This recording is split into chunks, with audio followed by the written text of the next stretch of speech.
Hey, it's a beautiful Friday, April 22nd, and I'm Father Taylor back with another Friday eBlast. We had a great time last week. Those worship services from Palm Sunday, Monday, Thursday, Good Friday was very powerful. Our service of light was really helpful, at least for me, and so a bunch of us to be able to prepare for Sunday. And Sunday was a wonderful day to be able to worship the Lord together. The focus is on the Lord and worshiping together. That's what comes first is we worship the Lord, whether we're all packed church or whether we're two or three. It's about worshiping Jesus, who is risen, who's alive, and who's present to us by his Holy Spirit. And so that's who we are, right? That's just not what we think, that's or what we believe, it's who we are. So great to have been able to do that. So this week, Sunday, we have a great time. It's everybody. I think it's one of the most favorite scripture readings we do all year. That time when Thomas returns and finds out that all the other apostles are now saying that Jesus has risen from the dead. And that whole thing that he goes through, unless I see the scars and I touch the side, I will not believe. That's what he said. So we're going to be talking about that. What's the difference between doubt? How do we come to believe? What's the difference between unbelief and doubt? And why is that so important in our lives, everyday lives? So a lot to talk about on Sunday.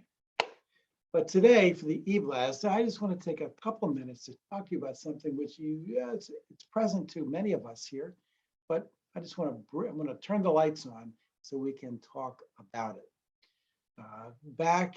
Going back at least 20 years ago, we started a relationship here with friends and brothers and sisters in Nigeria, in the Kaduna and Kafanchan, and that resulted in many of you, not the newer folks like me, but many of you were involved in the very beginning of opening up medical clinics, and that ministry is called Qatari, and we've been involved.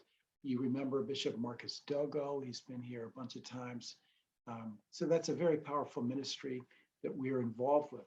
Some people from our church, I'd say upwards to 10 or so people, have actually traveled here from Bradley Airport and then out to Nigeria, taking that long trip. And you have been there and seen and participated in Qatari.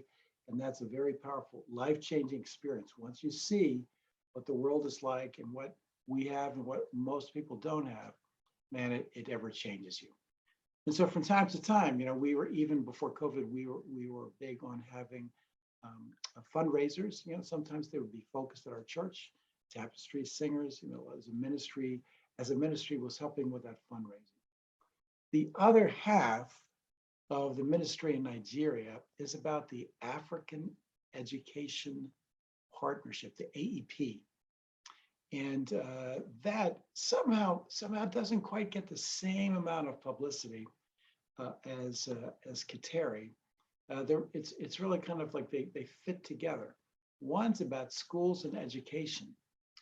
What you may not know is upwards to 3,000 kids have gotten education, some school, basically because of the AEP program.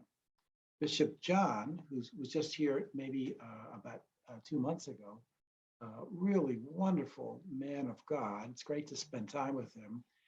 Bishop John has more of the work. We can associate that work with him, even though they're both connected, but we associate with him.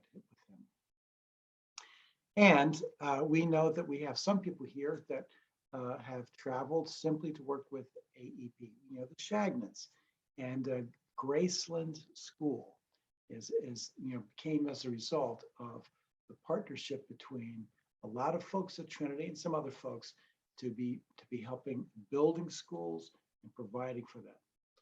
So here's an update and why I would like us to take some time to intentionally be thinking about how can each of us become more acquainted with and get a greater investment in AEP as ASAP. So I want you to think AEP ASAP.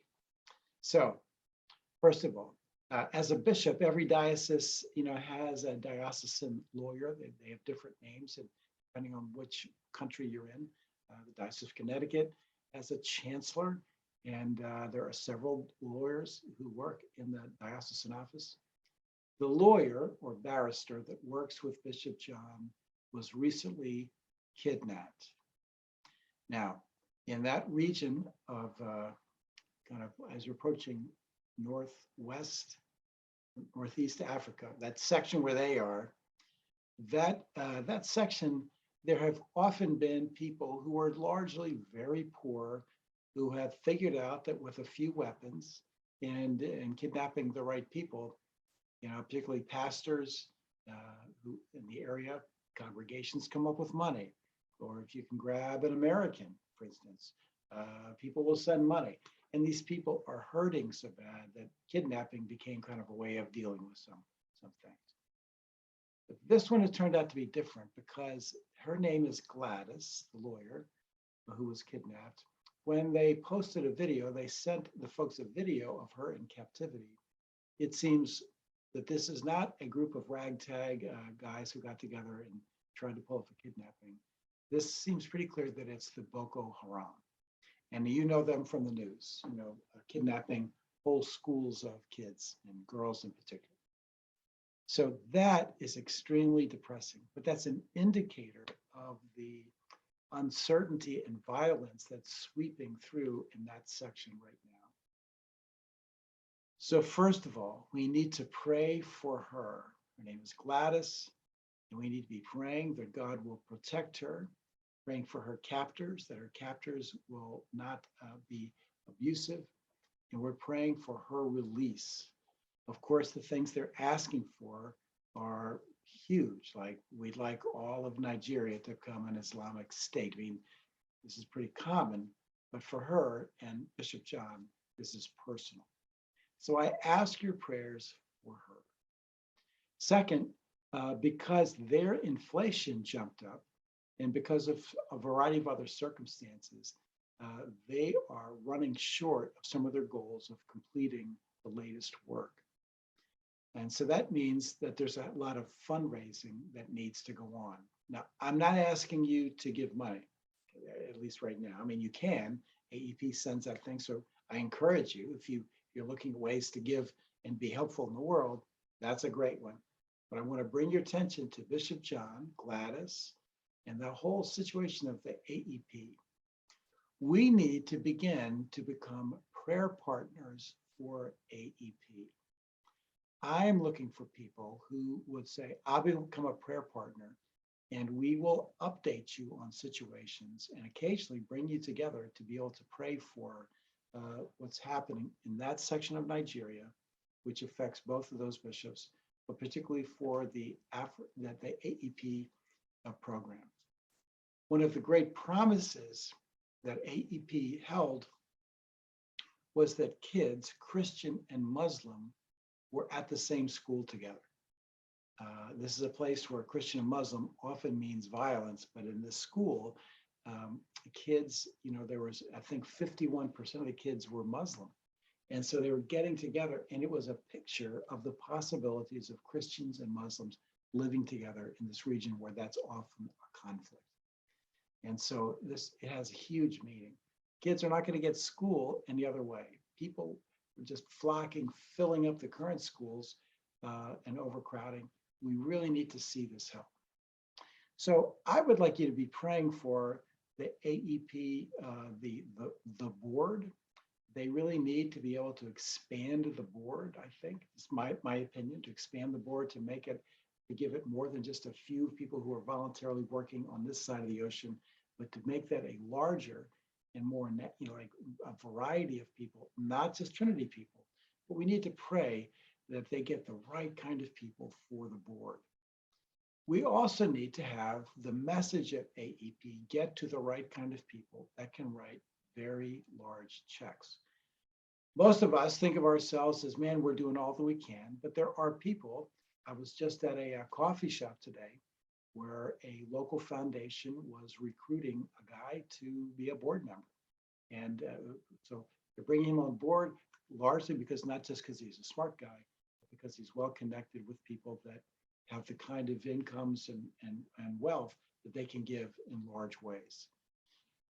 Right now, I think if they got something where between $65,000 and $100,000, a lot of their projects would be finished for a good while. And in the way that fundraising goes for schools and foundations, for like alumni associations, $100,000 goal, might seem a lot to you and me, but for projects like that, it's really pretty small. But you have to get that. The message has to get to the right people, and the people who have the message need to expand their base to be able because they're the same ones that are writing newsletters and coming up with information. Everything needs to expand to get this out there. So right now, I'm asking you to consider being a prayer partner, not a donor. You can, but I'm not asking you to donate. I'm asking you to become a prayer partner, whether you're coming to a prayer meeting for that, but a person who will remember Bishop John, Gladys to be released from captivity, for the development of more volunteers to help build a strategic board for the AEP, and for the income they need to complete their projects. We know that the drug trade deals in billions of dollars, at least millions in just Connecticut alone. All kinds of things. If you think about the way that money gets spent on kind of small things, there's plenty of money in the world. There's money all over the place. We just need God to take some of it from different places and to stick it over there and to help out that project.